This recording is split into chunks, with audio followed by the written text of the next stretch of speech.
हंसता हुआ चेहरा है और शायद इसी चेहरे का कमाया हुआ आज कांग्रेस खा रही है। कि जब सरकार बनी तो वीरभद्र सिंह जी का नाम पूरे प्रदेश में इस्तेमाल किया गया। मुझे याद रखना, आपने इस टैगलाइन का जिक्र किया। बीजेपी की सरकार थी, कहा कि हम जगह दे देंगे, हम जगह दे देंगे। 2 साल का इंतजार, वो 2.5 साल का आपके इसमें हो गया। वीरभद्र सिंह जी को याद रखने का सिला ये है कि 4.5 साल के बाद अब इनकी जयंती आ रही है आगे। आपका भी था कि मैं रिजाइन कर दूंगा, मैं दुखी हो गया हूँ। डिले की वजह क्या रही? एक प्रतिमा से ही केवल उनकी लेगेसी बनेगी। तो वीरभद्र सिंह फाउंडेशन की जरूरत क्यों पड़ी फिर?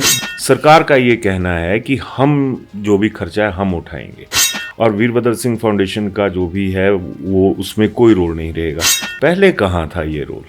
बात पैसे की नहीं है, बात सिंबोलिज्म की है। आपकी माता प्रतिभा सिंह लगभग 7-8 महीने हो गए, नीचे टीम नहीं है। उसकी डिले होने की वजह क्या है? फॉर इलेक्शन मुख्यमंत्री सुखविंदर सिंह सुक्खू जी, नेता विपक्ष मुकेश अग्निहोत्री जी और प्रतिभा सिंह जी, ये तीनों ने कलेक्टिवली काम किया, कोई दो राय नहीं। कहावत भी है कि कांग्रेसी चाहे लाख लड़ें लेकिन जब चुनाव की बेला आती है तो इकट्ठे हो जाते हैं। आज की डेट में ये त्रिमूर्ति इकट्ठी है। हमने उस समय तो कोई मांग के नहीं लिया, मांग के ये नहीं बोला कि पार्टी अध्यक्ष इनको बनाया जाए। व्यक्ति जो भी बने वो कद्दावर नेता होना चाहिए। ऐसा तो कोई नेता नहीं है जिसकी पूरे प्रदेश में पहचान होगी। जो नाम अभी चल रहे हैं उनसे आप सहमत हो? सवाल मेरा चुभ सकता है, वीरभद्र सिंह जी के खाते से या इनकी जो लीगेसी है उसके खाते से सरकार में हिस्सेदारी नहीं मिली और जो लोग आपके होली लॉज की ये चढ़ाई चढ़ते हैं और यहाँ पर आकर एक तरह से मैं ये कहूँ कि माथा टेकते हैं, उनके लिए आप लोगों ने क्या किया? क्योंकि ये आ रहा है कि आप लोग तो बैकफुट पे चले गए। गणेश परिक्रमा करने में विश्वास नहीं रखता, किसी को बात कड़वी लगे। जब आप भी सत्ता से बाहर थे तो आप युवाओं की आवाज बड़ी बुलंद करते थे और आजकल आपकी आवाज है वो कुंद हो गई है। हम नौकरियां क्रिएट करते जाएं और सैलरी देने के लिए पैसे ना हो। अनुराग सिंह ठाकुर यहाँ पे थे और मॉल पे उन्होंने एक बयान दिया कि आप कांग्रेसी इतने थैंकलेस हैं कि जितना मर्जी पैसा आ जाए। एहसान फरामोशी की तो कोई बात ही नहीं है। कि ये जो 5,000 करोड़ रुपया आया ये विक्रमादित्य सिंह खुद लाए या हिमाचल सरकार का जो पीछे एक ठप्पा लगा हुआ है उसकी वजह से आया? तो मैंने अपने पिताजी से ये चीज़ को सीखा है कि हमें एक मधुर संबंध हमेशा केंद्र से बनाकर रखने हैं। विक्रमादित्य सिंह अक्सर दिल्ली में दिख जाते हैं, बाकी कैबिनेट मिनिस्टर्स कहाँ पे हैं? क्या वो सुखविंदर सिंह सुक्खू के सहारे हैं कि खुद चीफ मिनिस्टर जाएंगे और जो लेकर आएंगे उसी से काम चलाना है? आपका जो जय श्री राम कल्चर है वो सबकी नजरों में रहता है और कांग्रेस की तरफ से इतनी दगाबाजी हो चुकी है कि बीजेपी की झोली पकड़कर वो लोग निकल चुके हैं। तो कहीं ना कहीं ये बात भी आती है कि विक्रमादित्य सिंह का झुकाव तो कहीं भगवान नहीं हो रहा। भगवा मैं कहूँ तो किसी का कॉपीराइट भी नहीं है। बिल्कुल नहीं। धूमल साहब के साथ वीरभद्र सिंह जी का आमना सामना रहा, जयराम ठाकुर जी के साथ आमना सामना रहा। तो यही हॉली लॉज है जहां पर अक्सर जयराम आते थे। अब के माहौल को किस तरह से देख रहे हैं कि हिमाचलियत की बात जो आप करते हैं, क्या हिमाचलियत आज की डेट में बीजेपी और कांग्रेस दोनों निगल नहीं गई? और इसी फोटो को साक्षी मान के आप बताइएगा, ये जो तमाम सुख सुविधाएं हैं, एक आम आदमी जो रोजगार के लिए किसी को आप 5200 रुपए दे रहे, किसी को 6300 रुपए दे रहे। मेरा सवाल है राजा वीरभद्र सिंह के बेटे से, कमियां भी रह जाती है तो उस कमियों के लिए मैं विनम्रता से प्रदेश की जनता से माफी भी मांगता हूं। भाई आपने कम से कम माफी मांगने का दम तो रखा। विशेषाधिकार का मसला आपकी सरकार में बहुत ज्यादा उछला हुआ है कि कांग्रेस के छोड़कर गए सुधीर शर्मा ने संजीव गांधी को विशेषाधिकार नोटिस दे दिया। विशेषाधिकार क्या सिर्फ नेताओं के लिए होते हैं? उन लोगों के लिए कोई विशेषाधिकार नहीं होगा। 2027 में क्या हालात देख रहे? अभिवादन स्वीकार करें मैं उदय पठानिया। विक्रमादित्य सिंह यानी उस लेगेसी जो राजा वीरभद्र सिंह जी की रही है उसके ध्वजवाहक हैं आगे और पिछले 2.5 सालों से कैबिनेट मिनिस्टर भी हैं। और मैंने लेगेसी की बात करी, उस पर भी चलेंगे और उन चीज़ों पर भी चलेंगे कि जो इनके साथ सियासी सफर में बराबर चलती हैं। विक्रमादित्य सिंह, बहुत बहुत स्वागत आपका। बहुत बहुत धन्यवाद आपका। मैं सीधा मुद्दे की बात पे आ रहा हूँ। पिछले कल आपके यहाँ पे आपसे तो बड़े हैं खैर, अनुराग सिंह ठाकुर यहाँ पे थे और मॉल पे उन्होंने एक बयान दिया कि आप कांग्रेसी इतने थैंकलेस हैं कि जितना मर्जी पैसा आ जाए कि कांग्रेस के लोग थैंक्स नहीं करते। देखिए, अनुराग जी का हम मान सम्मान करते हैं, हमारे बड़े भाई की तरह है। राजनीतिक विचारधारा अलग है, मगर हिमाचलियत के नाम पर हम सबको इकट्ठे रहना है। और हम एहसान फरामोशी की तो कोई बात ही नहीं है। मैं तो ऑन रिकॉर्ड ये बात कह सकता हूँ कि जब भी हिमाचल प्रदेश में खास करके हमारे विभागों को पैसा आया है, तो मैंने हमेशा दिल्ली से वापस आकर उसका बाकायदा पूरा ब्यौरा जनता के सामने रखा है, प्रदेश के सामने रखा है। और हमेशा मैंने केंद्र का भी धन्यवाद किया है। और मैं ये भी कहना चाहूँगा, धन्यवाद के साथ साथ ये कोई सौगात हमको नहीं मिल रही है। अल्टीमेटली ये पैसा प्रदेश के लोगों का है, प्रदेश के टैक्स पेयर्स का है। चाहे वो केंद्र सरकार दे रही है, चाहे वो प्रदेश सरकार दे रही है। ठीक है, वो सोर्स केंद्र सरकार से आ रहा है, मगर अल्टीमेटली बेनिफिशरीज प्रदेश के लोग हैं। मगर फिर भी क्योंकि केंद्र के मार्फत आ रहा है, तो हम उनका धन्यवाद भी करते हैं। और जो सेंट्रल स्पॉन्सर्ड स्कीम्स है वो पूरे देश के अंदर चलती है, हिमाचल में भी चल रही है। तो उसमें जितना जितना पैसा हिमाचल को मिलता है, मेरे विभाग को, मुझे खुशी है कि मेरे 2 साल के 2.5 साल के कार्यकाल में हम करीबन 5,000 करोड़ रुपए हिमाचल में लाने में सफल हुए हैं, पीडब्ल्यूडी में, अकेले पीडब्ल्यूडी में। और ये कार्य आज पूरे प्रदेश में इनके चले हुए हैं। और आने वाले समय में अभी हम एक नई स्कीम PMJSY 4 पे भी पूरा कॉन्सेंट्रेट कर रहे हैं, जिसमें अतिरिक्त हमको करीबन 2,000 करोड़ रुपए मिलने की संभावना है। बिल्कुल। जूनियर राजा साहब, मेरा एक सवाल है आपके साथ कि ये जो 5,000 करोड़ रुपया आया, ये विक्रमादित्य सिंह खुद लाए या हिमाचल सरकार का जो पीछे एक ठप्पा लगा हुआ है उसकी वजह से आया? नहीं, मैं खुद तो कुछ नहीं हूँ। I am part of the government. और कांग्रेस पार्टी की सरकार है, और सरकार में जो मुझे जिम्मेवारी दी गई है लोक निर्माण की, तो मेरा ये दायित्व है कि शहरी विकास में और लोक निर्माण में हम जितना ज़्यादा विकास करवा सके और केंद्र से उसमें पैसा ला सके, तो उसमें प्रयास रहते हैं। It is a collective effort. मैं अकेले तो किसी चीज़ का श्रेय नहीं ले रहा हूँ। एक जो है सामूहिक रूप से हम लड़ाई भी लड़ते हैं, आवाज़ भी उठाते हैं। ये ज़रूर है कि मैंने अपने पिताजी से ये चीज़ को सीखा है कि हमें एक मधुर संबंध हमेशा केंद्र से बनाकर रखने हैं। राजनीति अपनी जगह है, वो रहती है, विचारधारा अपनी जगह है, वो भी रहती है। मगर जब प्रदेश के हित को संवारना है, और ख़ास करके ऐसे राज्यों में जहाँ पे हिमाचल के संसाधन बहुत लिमिटेड है, तो उसमें केंद्र का वर्धस्त प्रदेश के ऊपर होना बहुत आवश्यक हो जाता है। और उसमें संबंध, निजी संबंध, व्यक्तिगत रूप से संबंध, ये भी बहुत महत्वपूर्ण और मायने रखते हैं। तो हम कोशिश करते हैं कि समय समय पर दिल्ली जाएं, मंत्रियों से मिले। नितिन गडकरी जी से मैं मिलता हूं, हमारे ग्रामीण विकास मंत्री से हम मिलते हैं, शहरी विकास मंत्री से मिलते हैं, और हिमाचल के लिए अच्छा सहयोग लाने में सफल होते हैं। ये माँ बीमा काली का आशीर्वाद है। बिल्कुल। आप जिस सवाल की तरफ मैं बढ़ना चाह रहा था, उस सवाल का एक रेफरेंस आपने खुद दे दिया। विक्रमादित्य सिंह अक्सर दिल्ली में दिख जाते हैं, बाकी कैबिनेट मिनिस्टर्स कहाँ पे हैं? क्या वो सुखविंदर सिंह सुक्खू के सहारे हैं कि खुद चीफ मिनिस्टर जाएंगे और जो लेकर आएंगे उसी से काम चलाना है? खुद अपने एफर्ट्स कितने ये लोग डाल रहे हैं? सारे जो मुहिम है प्रदेश का, इतना खस्ता हाल हो चुका है, आपकी सरकार चीखें मारती है कि हमारे पास पैसा नहीं है, पैसा नहीं है, और जो पैसा ला रहे हैं, क्या बकाया कैबिनेट मिनिस्टर्स जो है उनका रोल नहीं नजर आता आपको कहीं पे भी? ये सवाल इसलिए, विशाल थोड़ा सा दिखाइएगा वीरभद्र सिंह जी की फोटोग्राफ्स यहाँ पर हम दोनों के बीच में, और एक हंसता हुआ चेहरा है, और शायद इसी चेहरे का कमाया हुआ आज कांग्रेस खा रही है। इस चीज़ से इनकार नहीं किया जा सकता। आप ईमानदारी से जवाब दीजिए। देखिए, मैं तो जो जिम्मेवारी मुझे दी गई है, मैं तो उतने ही दायरे में रहकर काम करने में विश्वास रखता हूँ। मुझे पूरा विश्वास है कि जो हमारे और सहयोगी मंत्री हैं वो भी जाते हैं, वो भी मिलते हैं, और वो भी पूरा प्रयास करते हैं। ये चीज़ क्यों सामने आती है कि पीडब्ल्यूडी के लिए इतना पैसा आ गया, नितिन गडकरी से मिल रहे हैं, बकाया मंत्रियों से मिल रहे हैं, तो क्या जो ठसक प्रदेश के दिलों में कसक है कि ऐसा नहीं हो पा रहा है, उस तरीके से विकास नहीं हो पा रहा है, तो बकाया लोगों को क्या ठसक जरूरी है? आम आदमी की कसक नजर नहीं आती? जो वीरभद्र सिंह की लिगेसी को आप आगे लेकर चल रहे हैं इनकी, तो किसी दौर में ये लोग भी उन्हीं के साथ काम करते थे। ये वर्किंग कल्चर में फर्क कहाँ पे आया? नहीं, ऐसा कोई वर्किंग कल्चर में फ़र्क नहीं है। जैसे मैंने कहा कि ये कांग्रेस पार्टी की सरकार है, और कांग्रेस पार्टी की सरकार, इसमें कोई दो राय नहीं है कि जब सरकार बनी तो वीरभद्र सिंह जी का नाम पूरे प्रदेश में इस्तेमाल किया गया।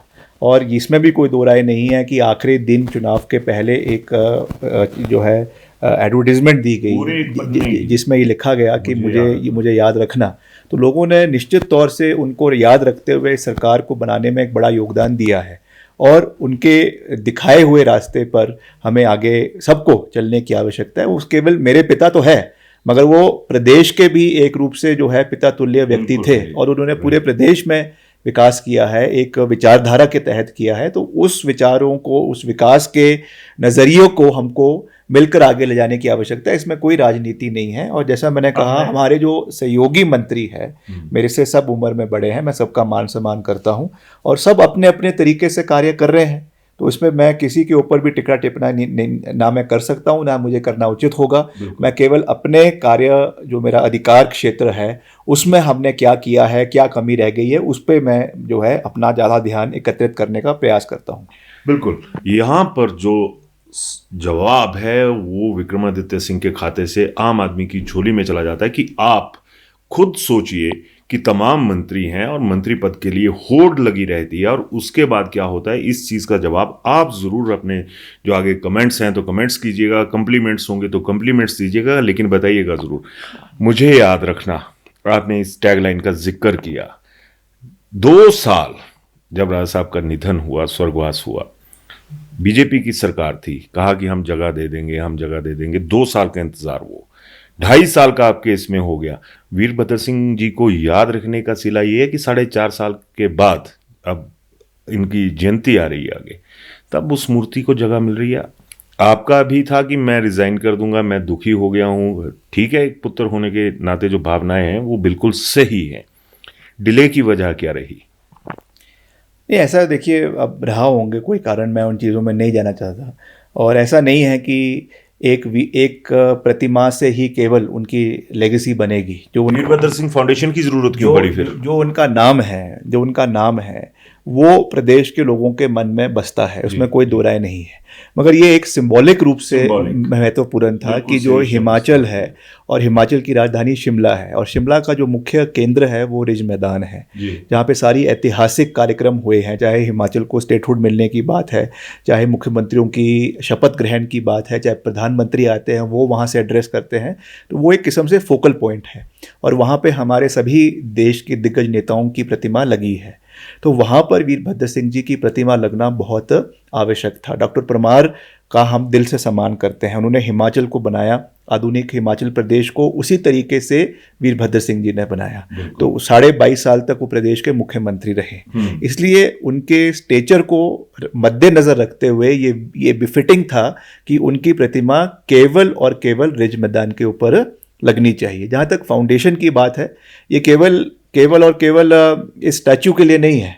उनकी नाम इतना बड़ा है, उनका विचारधारा इतनी बड़ी है, और उनके द्वारा जो एक सोच थी, व्यक्ति तो इस दुनिया से चले जाते हैं, सभी ने एक ना एक दिन जाना है, मगर विचार रह जाते हैं, काम रह जाता है।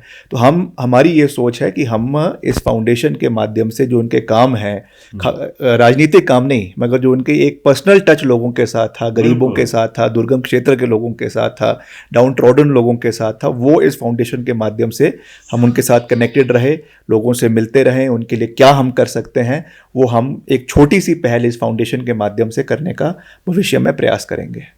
सही कहा आपने। और थोड़ा सा आपको भी नजर आ रहा होगा कि पिता की जो झलक है अब वो बेटे में भी नजर आने शुरू हो चुकी है।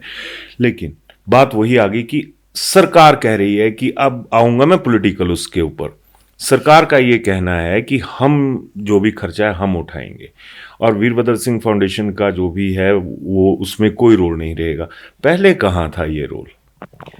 देखिए, ऐसा है कि ये पहल सरकार ने ली थी, और मुख्यमंत्री जी ने कहा था कि इसको हम सरकार के माध्यम से सरकारी खर्च पर बनाएंगे। मगर मैं नहीं चाहता था कि जिस तरीके से बात कही जाती है कि प्रदेश में आज एक वित्तीय परिस्थिति है, उसमें जो है एक खर्चा सरकार के माध्यम से इस प्रतिमा को बनाने का हो। बात पैसे की नहीं है, बात सिंबॉलिज्म की है। तो इसलिए हमने ये निर्णय लिया कि हम एक फाउंडेशन का गठन करेंगे। वो कार्य, जैसा मैंने कहा, कि केवल इस मूर्ति तक ही सीमित नहीं है, भविष्य में इसमें और कार्यक्रम भी किए जाएंगे। मगर शुरुआती तौर पे हम चाहते थे कि सबको ये लगे, सब इसमें अपना एक कंट्रीब्यूशन करें, और सबको ये लगे, चाहे वो 1 रुपये दे, चाहे वो 2 रुपये दे, चाहे वो 100 रुपये दे, चाहे वो 1000 रुपये दे, मगर सबको ये कंट्रीब्यूशन होनी चाहिए कि जब वो प्रतिमा बनकर तैयार हुई है तो उसमें सब लोगों का एक एहसास है, एक कंट्रीब्यूशन है। उस सोच से हमने इस फाउंडेशन के माध्यम से इसको बनाने का निर्णय लिया। जहाँ तक मुख्यमंत्री जी ने कहा है उसका भी हम सम्मान करते हैं, उसका हम सम्मान करते हैं। और मैंने ये कहा है कि हमने इसका जो एडिशनल जो मैक्सिमम पेमेंट्स हमने इसकी कर दी है, मगर फिर भी इसमें अगर कोई और खर्चा आता है उसको सरकार देना चाहती है तो हम उसमें से पीछे नहीं उससे पीछे नहीं हटेंगे। प्रतिमा का बिल किसने दिया? वो फाउंडेशन ने दिया है, फाउंडेशन के माध्यम से जा चुका है। मगर फिर भी उसमें और भी अगर कोई इंस्टॉलेशन का खर्चा है, जो भी है, अगर सरकार भी कंट्रीब्यूट करना चाहती है तो हम किसी की भावनाओं को आहत नहीं करना चाहते और मिलकर हम जो है इसमें आगे बढ़ेंगे। क्योंकि वीरभद्र सिंह जी मेरे पिता तो हैं, मगर उसके साथ साथ ही was one of the tallest leaders of Himachal Pradesh और कांग्रेस पार्टी के नेता थे। तो कांग्रेस पार्टी की सरकार है तो दायित्व कांग्रेस की सरकार का भी बन जाता है कि वो एक tribute, befitting tribute Virbhadra Singh ji को दे। बिल्कुल। अब बात आऊँ मैं दूसरे मुद्दे पे। वीरभद्र सिंह जी की जो लीगेसी थी वो आगे चल रही है। आपकी माता प्रतिभा सिंह, लगभग 7-8 महीने हो गए, नीचे टीम नहीं है, उसकी डिले होने की वजह क्या है? देखिए, प्रतिभा सिंह जी ने जब ये पीछे हम अगर थोड़ा इसके बैकड्रॉप में जाए और इन चुनावों के पहले जब भाजपा की सरकार थी तो उस समय उनको जो है सांसद का टिकट दिया गया। वैसे हालांकि पहले भी सांसद रही, मगर एक विपरीत परिस्थितियों में उन्होंने लड़ने का निर्णय लिया और उसमें हम जीते। मैं उससे कोई दो राय नहीं है कि उन चुनावों की जीत से मंडी संसदीय क्षेत्र में जो कांग्रेस की जीत हुई और 3 हमारे विधानसभा में हुई, उससे एक माहौल कांग्रेस पार्टी का पूरे प्रदेश के अंदर बना और सरकार प्रदेश में कांग्रेस की बनी। उससे पहले उनको हमारे जो उस समय के इंचार्ज थे राजीव शुक्ला जी, उन्होंने ऑफ़र किया कि हाईकमांड ये चाहती है कि आप कांग्रेस के अध्यक्ष बने और उन्होंने उस निर्णय को स्वीकारा और मिलकर सब लोगों ने, चाहे वो सुक्खू जी उस टाइम में हमारे कैंपेन कमेटी के अध्यक्ष थे, चाहे वो मुकेश अग्निहोत्री उस समय विपक्ष नेता थे, चाहे प्रतिभा सिंह जी उस समय पार्टी की अध्यक्षता थी, कलेक्टिव रूप से ये लड़ाई लड़ी और सरकार प्रदेश में कांग्रेस की बनी। अब उसके बाद जो उसमें सारी की सारी बॉडी थी वो तब से थी जो पिछले 15 साल से चले हुए थे। तो हमने ये बात रखी कि हमें अब एक नई बॉडी बनाने की आवश्यकता है, नए लोगों को जोड़ने की आवश्यकता है जिसमें नया संचार हो। बहुत से लोग ऐसे हैं जो सरकार में एडजस्ट हो गए हैं, बहुत से लोग ऐसे हैं जो विधायक बन गए हैं, मंत्री बन गए, उनके पास समय नहीं है कि वो संगठन में समय दे सके, इसलिए एक फ्रेश बॉडी को बनाने की आवश्यकता है, इसलिए उसको डिसॉल्व किया गया।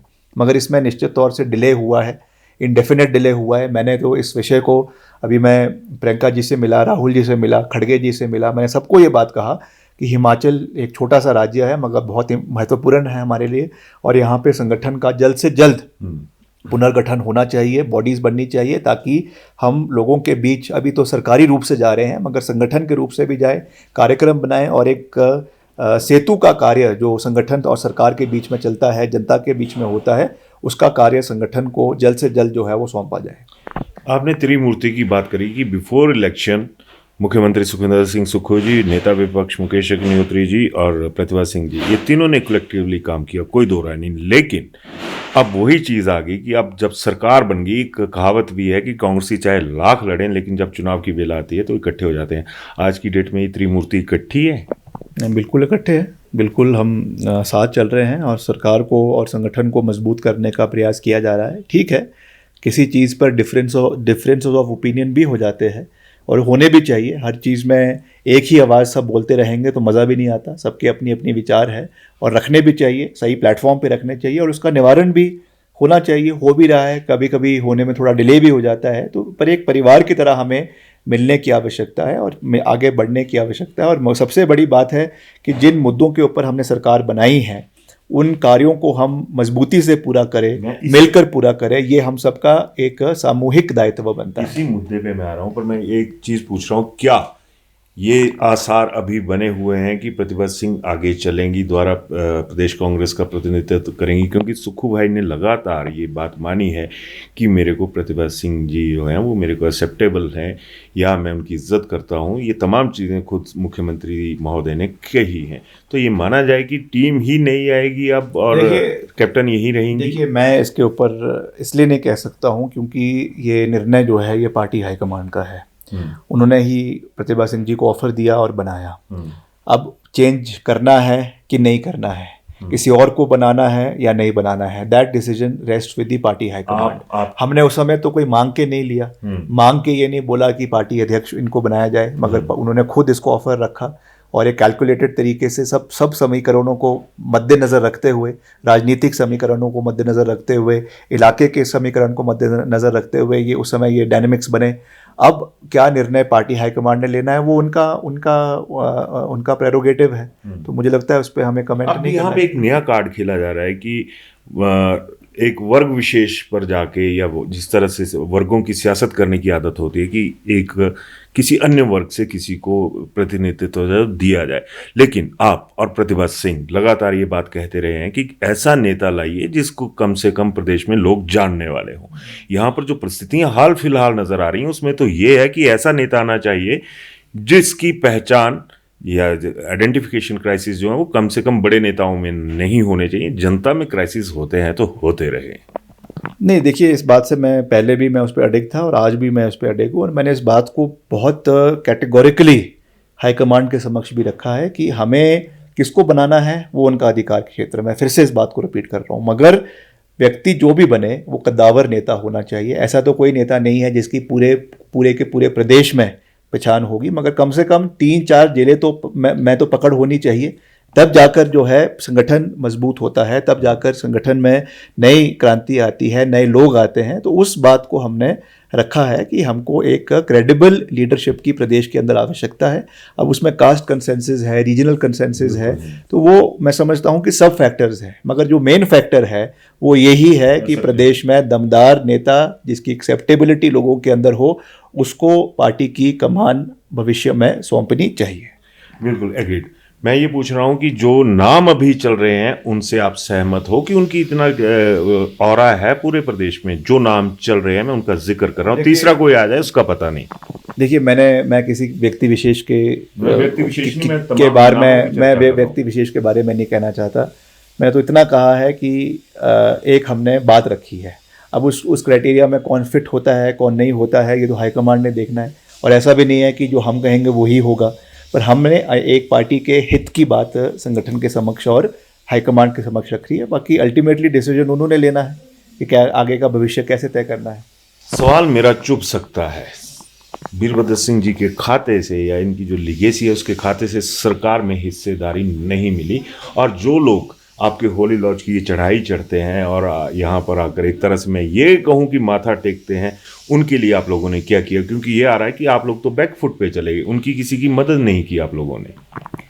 नहीं, ऐसा नहीं है। देखिए, बहुत से लोग एडजस्ट हुए भी हैं, बहुत से नहीं भी हुए हैं, तो मिलकर हमें इन चीज़ों को देखने की आवश्यकता है, और हमेशा परिस्थितियाँ कैसी भी हो हम प्रदेश की जनता के साथ, कांग्रेस पार्टी के कार्यकर्ताओं के साथ खड़े हैं, और उनकी आवाज़ को उठाना लगातार ये हमारा दायित्व भी बनता है। और जैसे मैंने बार मैं इस बात को कह रहा हूँ कि जहाँ पर भी जिस फोरम में मुझे मौका मिलता है मैं अपनी बात को उठाने में कभी भी संकोच नहीं करता हूँ। मैं सबका सम्मान करता हूँ, दिल से करता हूँ, मगर मैं कभी भी किसी की भी गणेश परिक्रमा करने में विश्वास नहीं रखता। किसी को बात कड़वी लगे, मगर मैं सच बात कहने में विश्वास रखता हूँ, और मैं ये एक्सपेक्ट भी करता हूँ कि हमारे साथ भी जो हमारे भी साथी हैं, कार्यकर्ता हैं, वो भी हमें अगर कुछ हमारे अंदर भी कमी है हमारे मुंह पर कहें, ताकि हम उसको एड्रेस कर सके, उसको ठीक कर सके। और मिलकर किसी ने आपके साथ आज तक ये नहीं कहा कि हम आज तक सरकार में जो सत्ता है उसमें संगठन की तरफ से हिस्सेदारी और जो खास कर आप लोगों की तरफ से हो सकती थी वो नहीं हो पाई है? नहीं, प्रयास रहते हैं उसमें, जैसा मैंने कहा कि कुछ हुए भी हैं कुछ नहीं भी हुए हैं, तो ठीक है, अब आने वाले समय में और मजबूती से हम लड़ाई लड़ेंगे। अभी तो लंबा सफ़र है, ठीक है, तो उसमें हम लड़ाई वाली तरफ को अप्रोच कर रहा हूँ। विक्रमादित्य सिंह, आपके ऊपर ये आरोप लगता है कि जब आप भी सत्ता से बाहर थे तो आप युवाओं की आवाज़ बड़ी बुलंद करते थे, और आजकल आपकी आवाज़ है वो कुंद हो गई है, उसमें उतना दम नहीं रहा। बेरोजगारी का मुद्दा सबसे ज़्यादा है और वो चीज़ें नहीं हो पा रही हैं। अब आप बकाया नेताओं की तरह ये मत कहिएगा कि फाइनेंशियल क्रंच है उसकी वजह से हम लोग पिस रहे हैं। पिस आम आदमी रहा है। नेताओं की, चाहे बीजेपी के हैं चाहे कांग्रेस के हैं, उनकी सुविधाओं में, उनके रुतबे में कोई कमी नहीं आई है।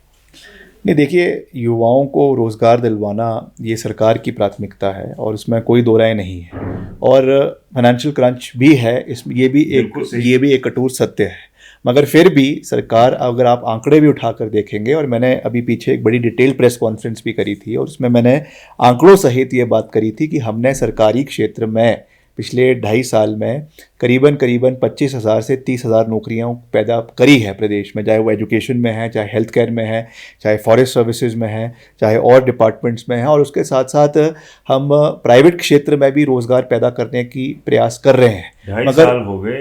नहीं, मैं मानता हूँ कि उसमें कुछ कमियां भी रही है, कि उसमें बहुत से फैक्टर्स इन्वॉल्व होते हैं और रोज़गार दिलवाना प्रदेश में बहुत महत्वपूर्ण है। उसके लिए भी मैंने हाल ही में एक रोज़गार का मेला भी शिमला में आयोजित करवाया, जिसमें बहुत से युवाओं को प्लेसमेंट्स दी गई और सरकारी क्षेत्र में भी कोशिश की गई है।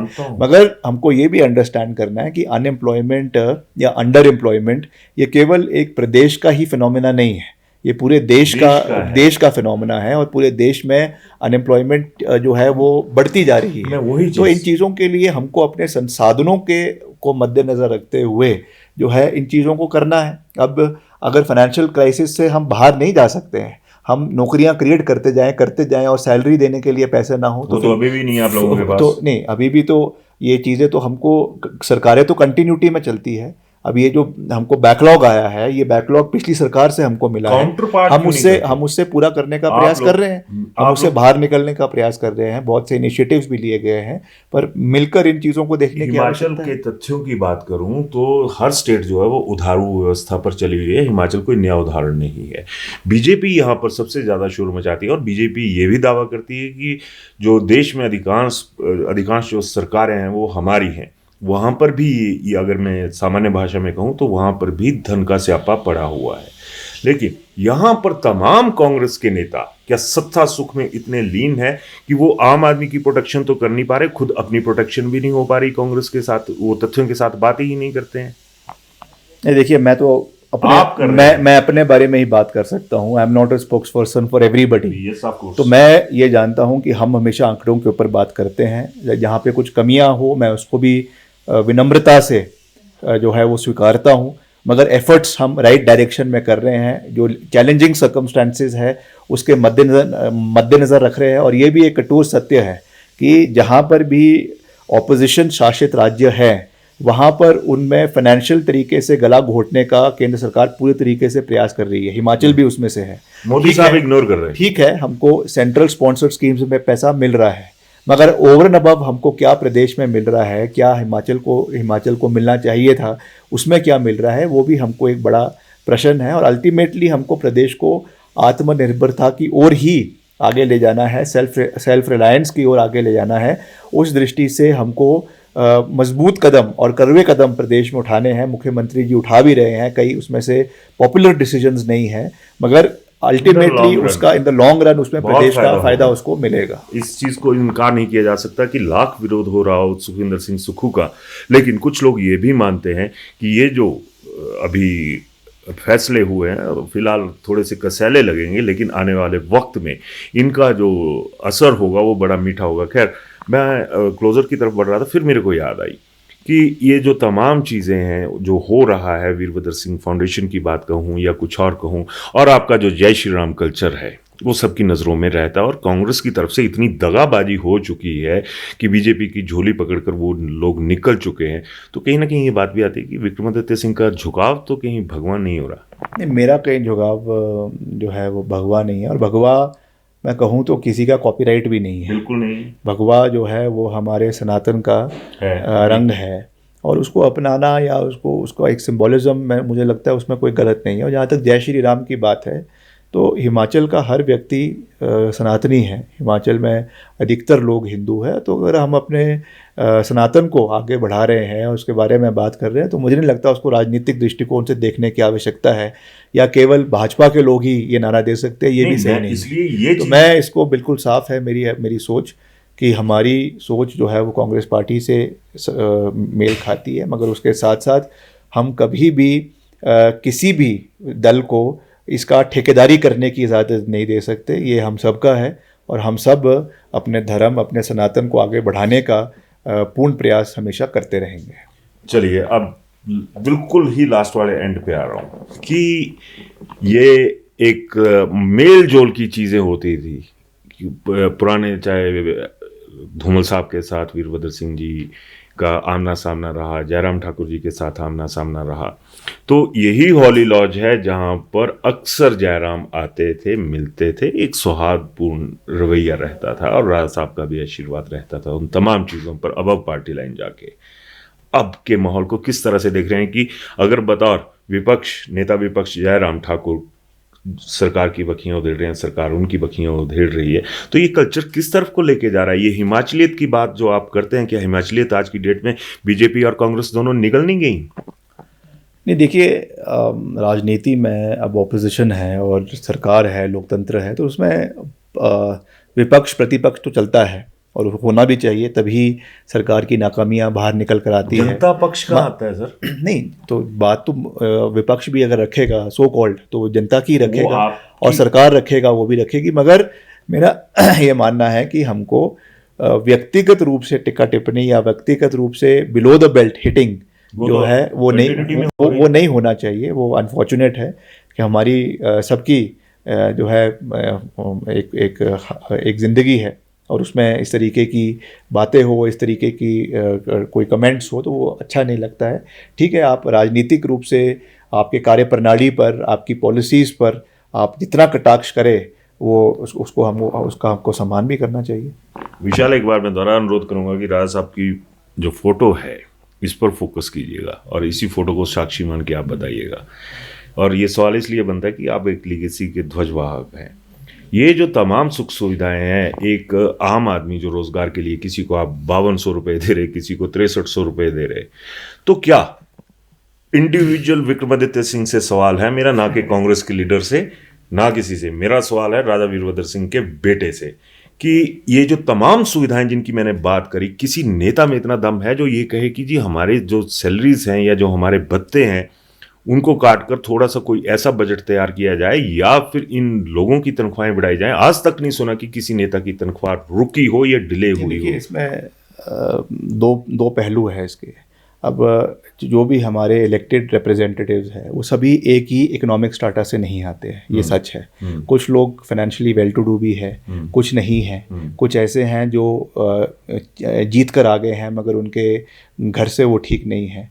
तो राजनीति में खर्चे भी होते हैं, राजनीति में आपको लोगों को केटर भी करना है, सब चीज़ें हैं। तो हमको एक यूनिफॉर्मिटी उनके अंदर बनाने की आवश्यकता है। यूनिफॉर्मिटी बढ़ती क्यों है? ये ज़रूर है कि फजूल खर्ची नहीं होनी चाहिए। जो बेसिक रिक्वायरमेंट्स है वो उनको मिलनी भी चाहिए, उसमें भी कोई दो राय नहीं है, मगर एक्स्ट्रावेगेंसी की ओर हम ना बढ़े और एक फजूल खर्ची ना हो, और particularly in these trying circumstances ना हो, उसका तो निश्चित तौर से हमको ख्याल रखना ही है और उस पर सबने एक मत से बात रखी भी है। मगर मैं फिर से इस बात को दोहरा रहा हूँ कि जब इलेक्टेड हाउस आता है उसमें हर दृष्टि से हर क्षेत्र के लोग आते हैं, हर जाति के लोग आते हैं, हर इकोनॉमिक स्टाटा के लोग आते हैं। तो जो कानून बनता है वो अलग अलग सबके लिए नहीं बन सकता, वो एक ही कानून सबके लिए जो है वो एक ही दायरे में रह के बनता है। कानून पे मेज थपथपा दिए जाते हैं। नहीं, मैंने जैसे कहा कि अब कोई उसमें कोई बड़ा है, कोई सभी अपने हर तरीके से बराबर है, मगर जैसा मैंने कहा कि सर्कमस्टांसेस ऐसे होते हैं तो उसमें एक पॉलिटिकल विल है। अब उसमें विशेषाधिकार की बात आ गई। एक तरह से देखा जाए कि विशेषाधिकार बन जाते हैं। विशेषाधिकार का मसला आपकी सरकार में बहुत ज्यादा उछला हुआ है। जो सचिवालय जहां से सारी चीजें चलती हैं, जो एक माना जा सकता है कि प्रकाश पुंज होता है आज सरकार का, वहां पर आपके विशेषाधिकार नोटिस निकल रहे हैं। हाल ही में आप ही के कांग्रेस के छोड़कर गए सुधीर शर्मा ने संजीव गांधी को विशेषाधिकार नोटिस दे दिया। विशेषाधिकार क्या सिर्फ नेताओं के लिए होते हैं? उन लोगों के लिए कोई विशेषाधिकार नहीं होगा जो आप नेताओं को विशेष अधिकार देने का दर्जा देते हैं। देखिए, ये तो जो है प्रिविलेज मोशन जो कि आप बात कह रहे हैं, ये तो संसदीय कार्यवाही का एक हिस्सा है और ऐसा नहीं है कि विशेषाधिकार ये केवल अभी की सरकार में लाए गए। पहले की सरकार में जब जगत सिंह नेगी उस समय विधायक थे, उन्होंने भी जो है वहाँ की उस समय एसपी पर लाया था, कुछ उनकी अनबन हुआ था किसी इशू के ऊपर। अभी भी वो इशूज चले हुए हैं। तो ये तो एक यही नहीं, पूरे देश में ये प्रिविलेजेस जो है वो जो इलेक्टेड रिप्रेजेंटेटिव्स है, चाहे वो सांसद है चाहे वो विधायक है, उनको अपने हाउस में दिया जाता है। और अल्टीमेटली हमको ये भी देखना है कि जो वो व्यक्ति चुनकर आ रहा है वो उन लोगों के आवाज़ को, अपने कॉन्स्टिट्यूंसी के आवाज़ के लोगों को वहाँ पे रख रहा है। तो उस दृष्टि से ये पावर्स उनको दी गई है। तो ये तो अब एक कॉन्स्टिट्यूशनल मैंडेट है, तो उसके ऊपर तो मुझे लगता है कि हमें उसका सम्मान करना चाहिए। प्रदेश की जो दरबार होता है, जनता का दरबार में, उसमें आप भी कद्दावर नेता हैं और सरकार के दरबार में भी कद्दावर नेता हैं। 2027 में क्या हालात देख रहे? देखिए, अब बहुत सी बातें होती है, बहुत से लोग सब चीज़ें कहते हैं, मगर हमें अभी का सोचना है, अपने कार्यप्रणाली को बेहतर करना है, लोगों के साथ जुड़कर रहना है, अधिक से अधिक प्रदेश को विकास के कार्य प्रदेश में करवाने हैं, चाहे वो प्रदेश के माध्यम से हो, चाहे वो केंद्र के माध्यम से हो। और जब चुनाव आएगा तो चुनाव में सब चीज़ें स्वाभाविक होती है, और जब भी चुनाव लड़ते हैं तो जीतने के लिए लड़ते हैं। तो उस समय देखी जाएगी कैसे हम लड़ेंगे, पूरी मजबूती से लड़ेंगे। बाकी ये तो लोकतंत्र है, जो भी जनता का मैंडेट होता है, चाहे वो हार है चाहे वो जीत है, उसे स्वीकारना भी है और फिर आगे बढ़ना है। बहुत बड़ी बात कह दी। अब कैमरे में की तरफ देख के राजा साहब का बेटा जो है वो अपनी, जो अगर रियाया कहूँ तो वो अलग चीज़ हो जाएगी, लोकतंत्र में जो आपके साथ चलने वाली फौज है या जो सामान्य वर्ग है और खासकर जो बेरोजगारों की वाट आप लोगों ने लगाई हुई है, उनको क्या मैसेज देना चाहेंगे? नहीं, वाट तो आपने शब्द का प्रयोग आप ठीक नहीं कर रहे, मगर ऐसा है कि बेरोजगारी भाजपा की सरकार में भी हाईएस्ट नंबर्स पे थी। आज भी वो आंकड़े जो है वो काफ़ी सब्सटैंशियल है, मगर फिर भी जो मैंने आपको आंकड़े कहे हैं कि हमने सरकारी क्षेत्र में कितने रोज़गार प्रदेश के अंदर दिया है और निजी क्षेत्र में हम प्रयास कर रहे हैं, जो बर्डन्स हमको प्रदेश में मिले उसके बावजूद कर रहे हैं, तो हम निश्चित तौर से हमारा प्रयास जारी रहेगा कि हम ज़्यादा से ज़्यादा रोज़गार निकालें। और जहाँ तक मेरे विभाग की बात है, उसमें हम लगातार प्रदेश में सड़कों का निर्माण करने का प्रयास कर रहे हैं, शहर के सौंदर्यीकरण का प्रयास कर रहे हैं, उसमें हम प्रदेश का सहयोग भी पूरा ले रहे हैं, केंद्र से भी पूरा सहयोग ला रहे हैं। तो हिमाचल आगे बढ़े, हिमाचल बायपार्टिजन रूप से आगे बढ़े और हिमाचल के हर क्षेत्र में समान विकास हो, ये हमारी प्राथमिकता है। सारे कार्य पूरे नहीं हो सकते, कमियां भी रह जाती है, तो उस कमियों के लिए मैं विनम्रता से प्रदेश की जनता से माफ़ी भी मांगता हूँ, और आगे और मजबूत कैसे हो सके उस पर हम पूरा प्रयास करेंगे। तो मैं वो कहता हूँ कि बधाई दूंगा आपको इस चीज़ की कि भाई आपने कम से कम माफ़ी मांगने का दम तो रखा, जो कि बकाया शायद ना बीजेपी के रख पाएंगे, क्योंकि सियासत के लिए सियासत करनी ज़रूरी हो गई है। और इन तमाम चीज़ों के बीच विक्रमादित्य सिंह ने एक बार फिर साबित कर दिया कि जो लाइन लेंथ, जो लीगेसी वीरभद्र सिंह की है, इसको असली जिस तरीके से सामने रखना चाहिए वो रखेंगे। और एक सवाल तो मैं वैसे ही छोड़ के जा रहा हूं आप लोगों के बीच में, इनसे नहीं पूछूंगा क्या जो वीरभद्र सिंह फाउंडेशन है वो कौन सी फाउंडेशन है, और आपने भी इनके विचार सुन लीजिए। और कौन सी फाउंडेशन है वो कहने का मेरा भाव सिर्फ इतना सा ही है, क्योंकि हालात से आप भी वाकिफ हैं। धन्यवाद।